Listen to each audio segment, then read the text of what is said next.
Hi, and welcome to yet another episode of Optimax Legends Unleashed. This is the third episode, and we have with us Suraj Bhan Nain, sir, who's the Indian Revenue Services Officer, a former Indian Revenue Service Officer, and the Commissioner of Income Tax.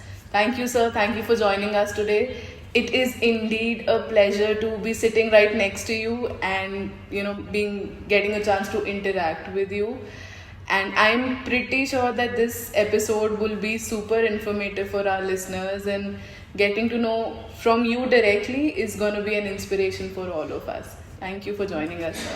Thank you, it's a pleasure. So, Suraj, sir, your story has been so inspiring that you've overcome so many challenges where to pursue your education from the rural areas of Haryana.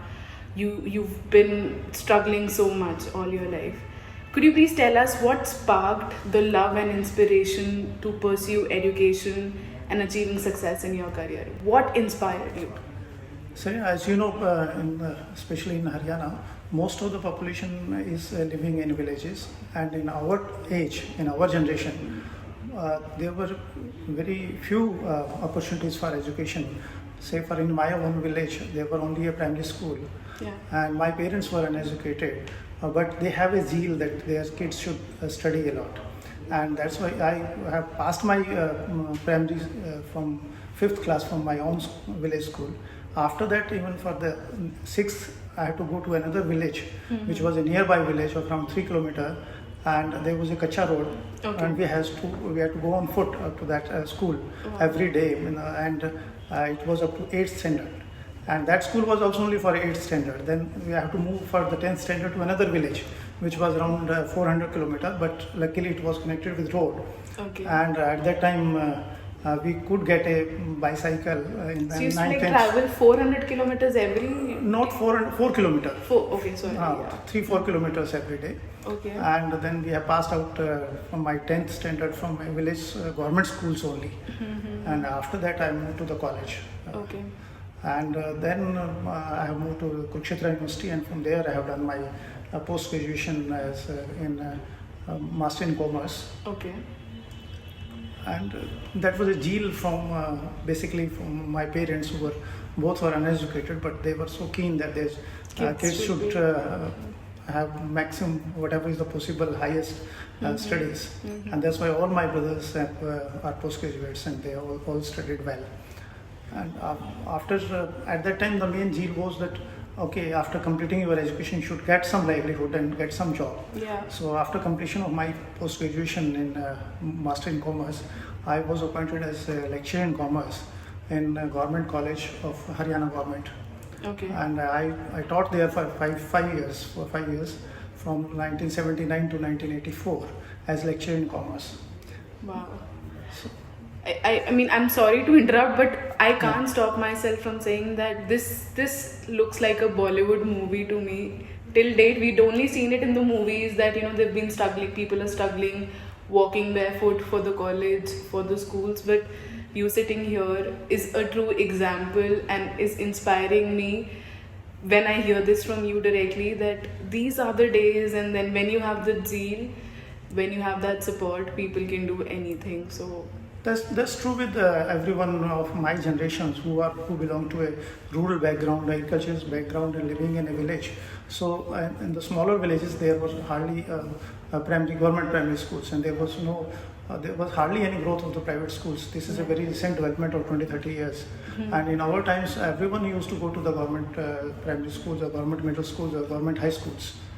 And since basically agriculture is based, so aim was that as early as possible you can get a job and you have your own livelihood. Rather, it used to be an endeavor of everyone that along with the agriculture, at least 1 or 2 family members should work outside the agriculture, so that may help in uplifting the level standard of the family. Wow, that's truly inspiring. That's hats off to the dedication of you, and probably more than you, your parents, who were supportive, and they wanted you, and like you mentioned, all your siblings to get the higher education. It is more of from the parents' side, because they were so keen. Though my father was having a reasonable a piece of land over there and was a prominent person of the village. And he remained unopposed Sarpanch for 15 years and was a Nambardar of the village also. Yeah. But he had no chance to study. Pursue education. So that's why he was very keen that all the kids should study well. So do you and see him as your role model, or do you see him as the figure? Yeah, he was really a role model, and they were very experienced persons and have a domain knowledge about the life, and we learnt a lot from their experiences. And he was so humble, so caring, so helping for each and everyone in the village also. So we learnt a lot. I mean, the values which they have given us, and we try to imbibe those values, though we could not reach to that level, but that's really nice. That's very modest of you when you say that you've not reached that values, but I'm sure that you could actually do justice to all his hard work by reaching to the levels that you have reached, sir. And wow, I think that's true. As you know, there was an inspiration from their side, and then we have done the hard work. Yeah. And by the time we got some exposure outside, that's why I could also crack UPSC, civil Which services is not examinations. easy. Which is not easy. Yeah, it's again a triggering factor. That small anecdote, I don't know whether you will appreciate that or not. I was after working as a lecturer, popularly known as professor in that area. So I just met one of my father's cousin. My father was the only son, but his cousin, we used to call him Tau. So he asked me in Haryanvi कि कोई अच्छी सी नौकरी मिल गई या master सा लग रहा है, means are you still a teacher type of, or you got a good job? And that clicked. I thought that I must try outside other than lectureship also, and because there was hardly an exposure in Haryana earlier with the civil services, and then we tried and attempted for civil services, and with God's grace I could make it, and that was a very beginning in that area to come to the civil services. Rather, some of our colleagues were also thinking, oh, he's going competing for civil service. No one has competed in this area. So it is always there. I think it was destined to happen that way. It is a destined, but as far as the civil service is concerned, I would say it is 10% inspiration and 90% perspiration. You have to work hard, because as you know, there are around 10 to 12 lakh candidates who appear for UPSC to compete for around 1200 posts. Yeah. So, and in the prelims, they clear only 10 times of the total vacancies. Yeah. And after that, there is a mains examinations. They clear only twice of the vacancies, 2 times of the vacancies only. So you have to do a hard labor over there, and only the hard labor pays. It has to be very focused. It has to be very no substitute for hard labor. Yeah. Luck also plays only at the stage of interview, you can say, because that decides your service. But as far as selection is concerned, you have to perform very well in hard work and perform well in examination. Yeah. So, like, now that we're talking about your childhood and how your education went, do you have any memory or any instance that you'd like to share that probably added to your bending towards this career? Or were you always like a sincere student? Were you always like that studious kid? No, I was an average kid. I used to have interest in games also. I was a member of volleyball team of the college, and even taking parts in students union also. I won't say that I was a very extraordinary student, but I was above average student, and I was one among the 4 who got first division in Master in Commerce, MCom, and that's why just within 1 month's period of my examination, I get a job of a lectureship. Yeah. So in those days, it is very difficult to get even a first division in the postgraduate examinations. Not like today's, and that who get more than 95% or 99%. That was unheard of in those days. Yeah. So as the time progresses, we also learned. Experience teach you so much. Do you have like a memory that you'd like to share with us? Something that gives you nostalgia, something from your childhood? This was, I would say, it was a worrisome, worryless childhood. I mean, there was hardly any exposure.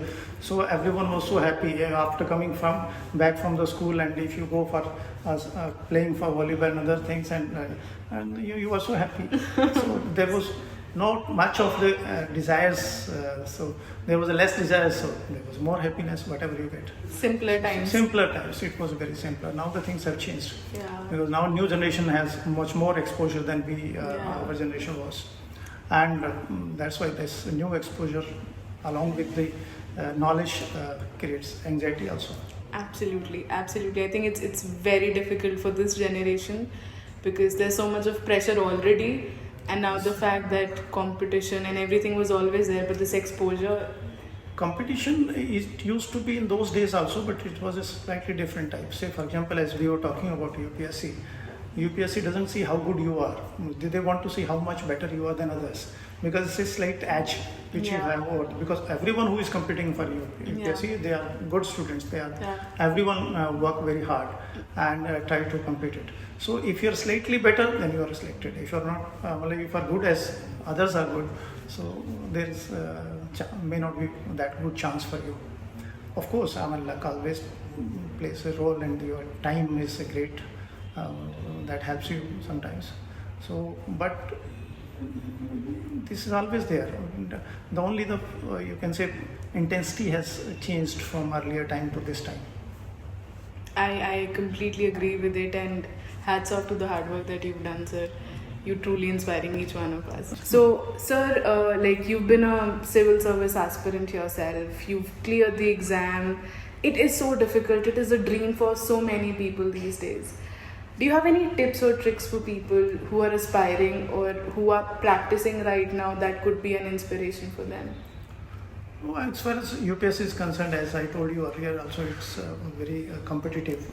Out of around 1,200 candidates who are appearing this in the examination civil services, they compete. They are competing only for around 1,200 posts. Yeah. And so that's why all are good. So you have to be slightly better than others. So for that, the main requirement is to work very hard and to study a lot, and that has to be a focused study also. And then there has to be an experience, practice for writing the answers. So that also matters, because you have to be to the point and precise. That will fetch more marks as compared to others. Say, for example, there is a 4 aspects of a question. So if you write each aspect in separate paragraph, each point in separate paragraph, then there is a probability that others will also understand and will get more marks. Then instead of writing in one essay straight way on that. So these are small things, but you learn by experience. That's very informative for people. So, like while you were preparing, did you have a mentor? Did you have a guide? Or what was your inspiration? No, actually, unfortunately, at that time when we have started in early 80s, in Haryana side, there was not many people who were going for UPSC, because it was mainly concentrated in those days with JNU, Delhi University, Allahabad University, Punjab University, and of course Chennai and Bangalore was very less comparatively. So, but fortunately, we were 4-5 of who were preparing for UPSC. That helps. We used to interact at least with on one of the subject is general studies subject, and sometimes in our own subject also. So that helps in making all the points very clear to each other once you discuss and you explain, and everyone try to collect the material also, so you have enough material to study. So in a group preparation sometimes helps if you don't have that much exposure outside. So for somebody like me, IRS, Indian Revenue Services itself is like, I don't know, I can't even imagine talking about it. You live that. So I'm sure while you were serving as an IRS officer, the journey would have been very, very with different stories. Would you like to share some case that stands out for you till date? Any anecdotes on that? Something that has got stuck with you till today? No, as far as Indian Revenue Service is concerned, it is slightly sensitive job uh, because you are gathering tax, Yeah. and no one wants to pay tax. So you have to be very humble and has to be very you can say cautious about that. And since I worked in different assignments, we have different divisions in the department, say assessment division, investigation division, then appellate division and administration division. So since I have a very long tenure of more than 33 years in the department, the most challenging used to be in those days and now also is investigation in the department. Investigation means where you normally you are in charge for conducting the searches. Okay. And conducting a search means that at least you are searching their houses and their business Does premises. that actually happen? Do you actually like go and search in the houses? Yes, it's Okay. and but of course, when it is not that just you take a decision and you go, because it requires a lot of homework Yeah. behind it. Yeah. Normally, case takes even 6 months or maybe more than that, and that is those are totally, you can say, extraordinary events, and you always expect an extraordinary behavior from the other side also. So we have to be very tactful and very humble while conducting such type of searches, such type of actions. And it's a varied experience from various cases. So I just remember in one case we were conducting research and we had a specific information that he is having a basement in the house, and where there is he has storage huge silver ornaments. Okay. But we were searching, we could not find it out until about 5-6 o'clock. The officer who was working there, he has been ringing me up. Sir, you said that there is information and we are unable to locate the basement, and the party is also not admitting that he is having a basement. But when luckily around 5-6 o'clock, they were just testing all the almiras, that if whether there is any hollow or not. In one of the almirah at the bottom, once they have seen that there is a hollowness, and that flap of wood is coming up. When they removed that flap, they found out that there is a stairs which is going down. Wow. So it was basement, and they informed me at that time, and I advised them, okay, wait for a moment, but there can be a gas also, because if it is closed, then there can be more of carbon dioxide and can affect you. And then ask them to lit a candle and see.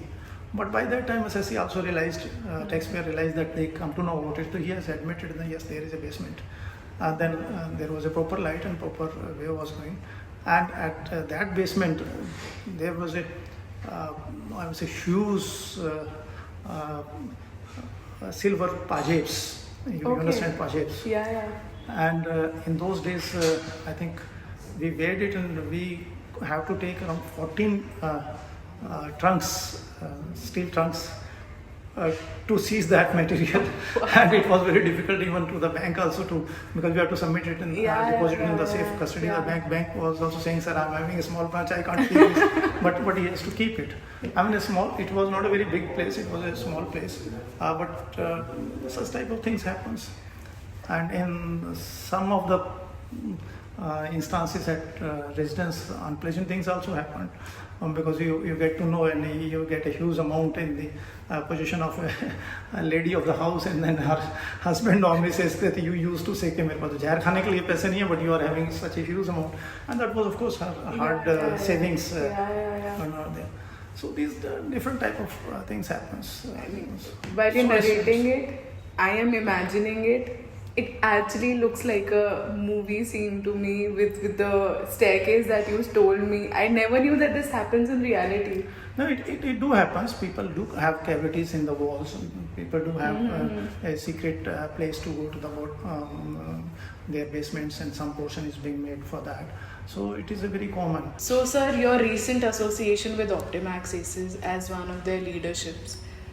What is Optimax Aces for our audience, if you'd like to say? Actually, Optimax Aces is a consulting concern, and it helps in doing business in India. and or from India to abroad or from foreigners to in India. And we provide all types of services here, starting from your consultancy towards establishing a business, government affairs, even legal issues, even direct indirect taxes. We have all the expertise with us. We have a defense vertical, we have CSR vertical. So we have different verticals, and all persons are there who share their own experiences. And every leadership team, everyone is having experience of 30 to 40 years. So if you say collectively, maybe more than 400 years 600 experience, years, I think. maybe more than that also. And we have entrepreneurs also, we have IPS also, we have IRS also, IS also, foreign services also. We have some delegates, you can say coordinators outside India also, who's coordinating with us. So it is giving all types of services to do a business in India under one roof. That's wonderful. I think it's just like, I would like to use the word Amazon. It says A to Z. Optimax is also from A to Z, sector agnostics, and providing services in terms of consulting and advocacy to each and everyone who seeks India as a market. Yeah, India is a very big market, and it's developing. I mean, such a huge population. Everyone is interested to work in India, and now government is also giving emphasis to make in India. So we just want to assist everyone who wants to make any enterprise or who want to contribute towards making in India. That's wonderful. And I think with the panel of experts such as yourself and the others that you've mentioned, it's a guarantee that the most precise and the most right amount of advice will be given to the clients who look after Optimax. I hope so, because we have a team who's having a diverse experience on the other side of the table, where they themselves were dealing with those forces, and they know how to give a proper consultancy, how to follow them, or how to pursue a particular issue before the either it's a government affairs, or it is a defense, or it is security reasons, or it is CSR, or maybe direct or indirect taxes. Right. So wow, that's very unique. I mean, there are other consultings and there are other business service providers, but I believe what Optimax Aces brings on the table is something which is not really heard of by the others. Yeah, it provides you services in every field which a businessman requires. So we can provide solutions for each and every in almost all the areas. Yeah. So, sir, as you look after the direct tax vertical, coming to this specific vertical, what kind of audience can come and look up at Optimax Aces, and specifically in regards to the direct tax vertical?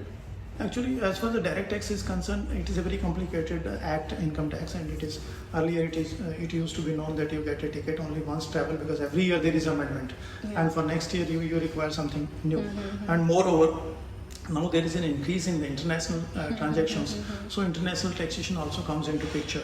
So we assist them so that there can be a proper compliance of that, and they may not face problem tomorrow. And we also assist them in resolving their litigation with the department.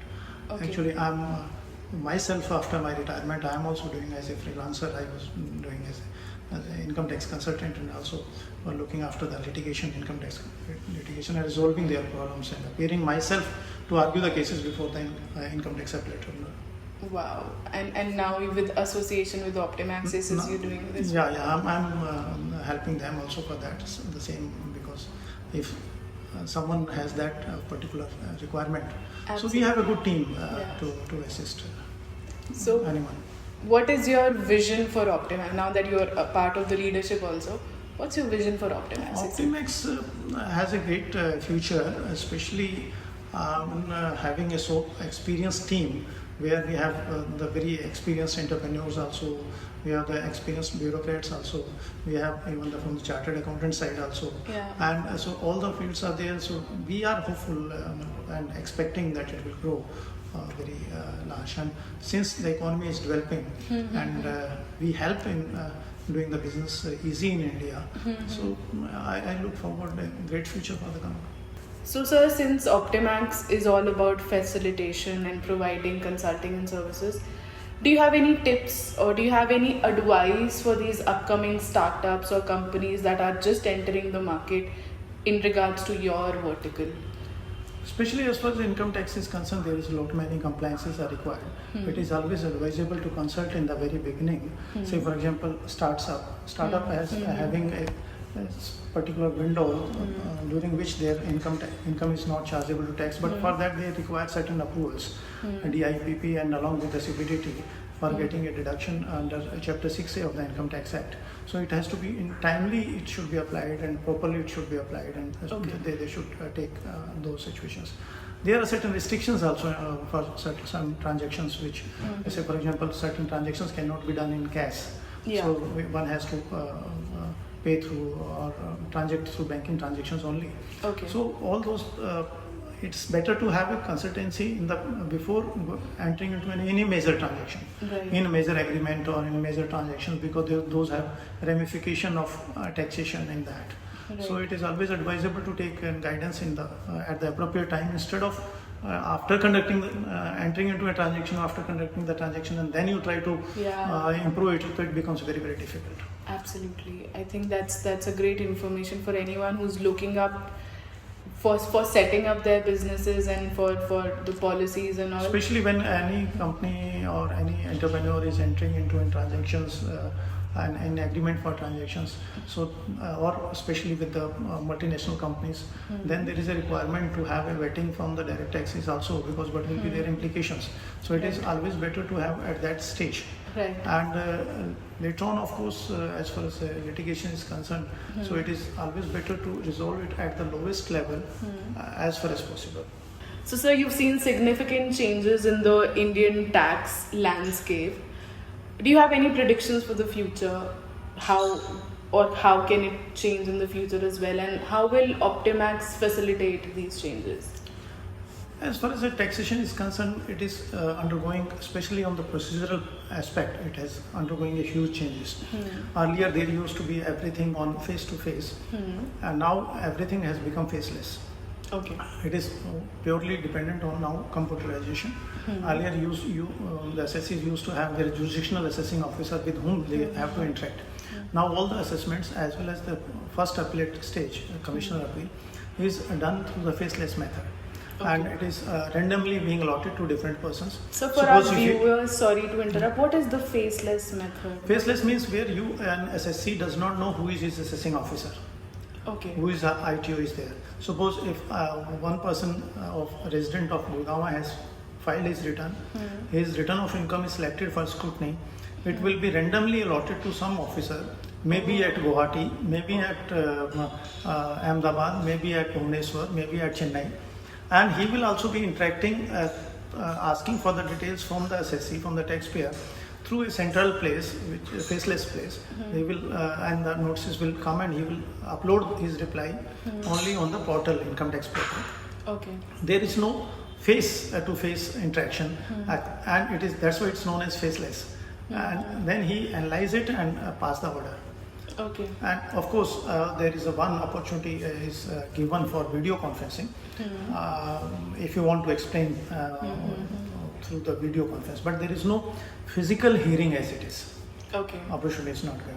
Similarly, even if you are aggrieved with the assessment order passed by any assessing officer, by the ITO or assistant commissioner or deputy commissioner, you can file an appeal before the commissioner of appeal, which is known as the first appellate authority.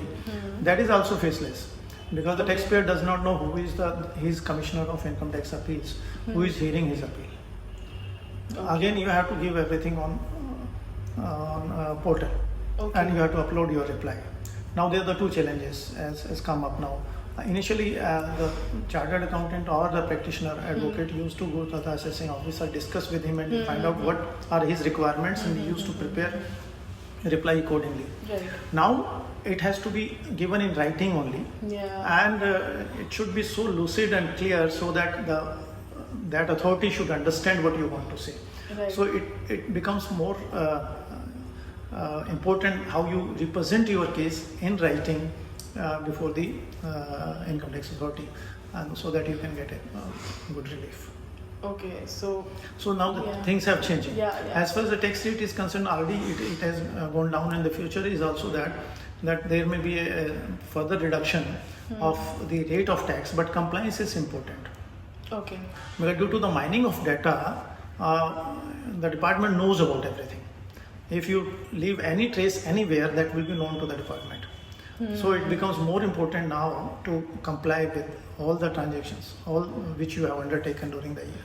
Say for example, income tax now prepares an annual information statement of each person, and that gives you the information on your portal for you also, that what property you have purchased or you have sold, how much shares you have purchased or sold, what are your bank interests, whether saving or fixed deposits, or certain other this type of transactions where you have withdrawn more than 10 lakh rupees deposited in cash, or more than 2 lakh rupees in one day if you are deposited in cash.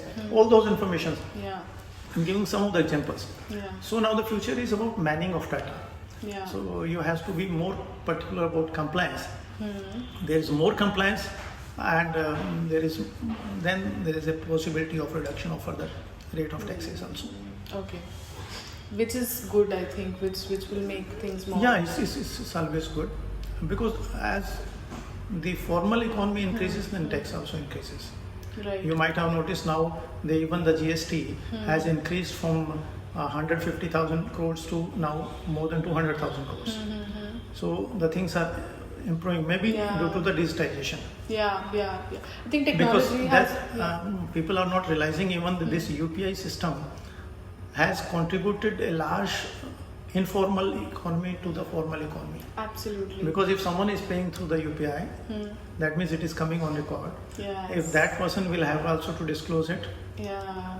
Take an example of a salaried person. Yeah. Earlier salaried person, say, I'm talking about even lower level, say his salary is 30,000 rupees, or middle level 30,000, 40,000 rupees, and earlier he used to withdraw the amount and used to pay in cash at the small retail shops or small things. Yeah. So it was at the discretion of the retail shops or other clothes merchants, others, how much they want to show and they don't want to show. Now if he is paying through his UPI or through the banking channel, then since it is coming on their record, they will have to disclose it.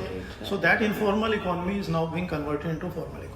Which is wonderful. Which is wonderful for any country, because it helps the central government also to take an appropriate decisions that what policies should be framed. Because then you have a reliable data with you about the whole population and their sources of income and what are the trades, what are the nature of the business which is going on. Optimax will assist, because we have the team who can give a proper guidance or consultancy at the appropriate time. That how to go and how to comply with the provisions, and what will be the consequences. I won't say consequences, but what will be the liability towards taxes on a particular transactions. So we can help in giving the clarity so that he can take an informed decision whether you want to go in that particular transactions or not. Which is, I believe, very, very important, because it's all about the result at the end of the day. And we also assist the persons even after, if there is some dispute with the department and they are in appellate authority, then we guide them, and we also help them in preparing the appeals and arguing the appeals and to resolve their disputes. Perfect. That's really nice to hear. Optimax is doing a great job. So, sir, beyond your professional life, I want to know, who is Suraj Bhan Nain? What are your hobbies? What is it like to be when you get up from your chair and when you are at ease? What do you do? How is your day like? Since I told you I'm hailing from an agriculturist family, I have some interest in agriculture. So whenever in the weekdays I get time, I go to my farm, which is of course around 250 kilometers from here. We used to have some, we have some horticulture over there. So that has some interest over there. Day to day normal is that I'm a family man, I don't go much outside, but after the office hours we remain with the family. I have an interest in traveling. I do travel at least 2-3 times in the year, with family or with a group of friends. So invariably we have decided, some of the retired persons have at least decided to undertake at least one foreign tour and one domestic tour to Wonderful. look at the India. Yeah. And you learn a lot while you are on tour. When you interact with the public, you see the different places. Yeah. That's a great chapter of learning. Do you have like a memory that you'd like to share with the audience about one of your trips where you went, something happened? Could be anything, like any candid memory. Nothing of that should know specifically. I don't remember, but it is always interesting to Yeah. meet the people differently. Frankly, I don't recollect anything untoward which has happened. But it is always good to interact with the persons. You interact to different age group and see different age group and different opinion of the age group. We have seen some of the senior persons who says that I am not now bothering about anything except myself and I am just enjoying and going Yeah. for that. But they are they are more worried about their kids. So Right. it differs. Society is very diverse. Absolutely. So I think this is inspiring again in a way that people most of the time are so engrossed in their work, but when I hear from you that you and your friends have this pact of traveling, which is so good, which is just so yeah, good. it's a good learning experience. If you go to different country and you see their own culture. Yeah. And I tell you one incident. We were in Sweden, and we were interacting with a senior lady. We were so impressed about their government working because you will surprised to learn that the rate of tax is 54%. Okay. Miss huge amount. Yeah. But they were very happy to pay. Okay. So then we discussed with them that how you were so happy to pay, but they said that because the government is looking after all their affairs. Yeah. Surprisingly, we found that there is no private school, there is no private hospital. Everything is being managed by the government hospitals and government. And even if a person attains the age of 18 and he is not getting any job, then the government looks after him till the time he or she gets the job. Wow. But interesting thing which came up after all the discussions was that lady said that please keep your family together. Because that's a good thing I heard about India and I have seen in India. And then we propped her just to get to know.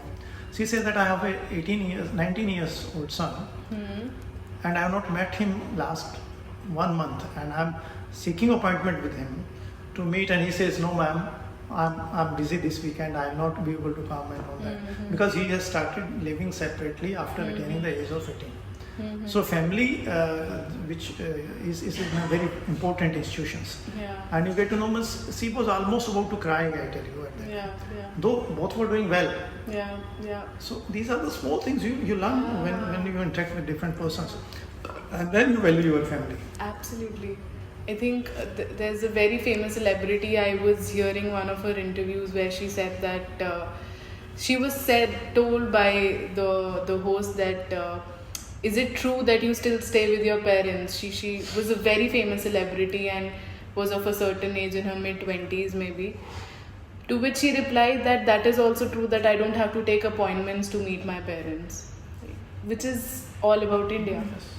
So that I think we are very proud of the culture that We are very proud of that culture and one should nurture that. Yeah. The main thing is this. Yeah.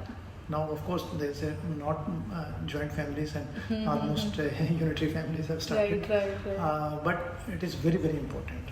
Absolutely.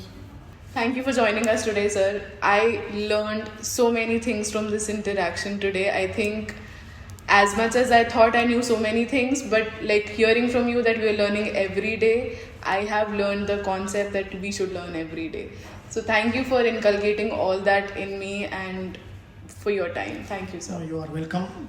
It is always nice to interact. Thanks Thanks you, a sir. lot. Thank you, sir.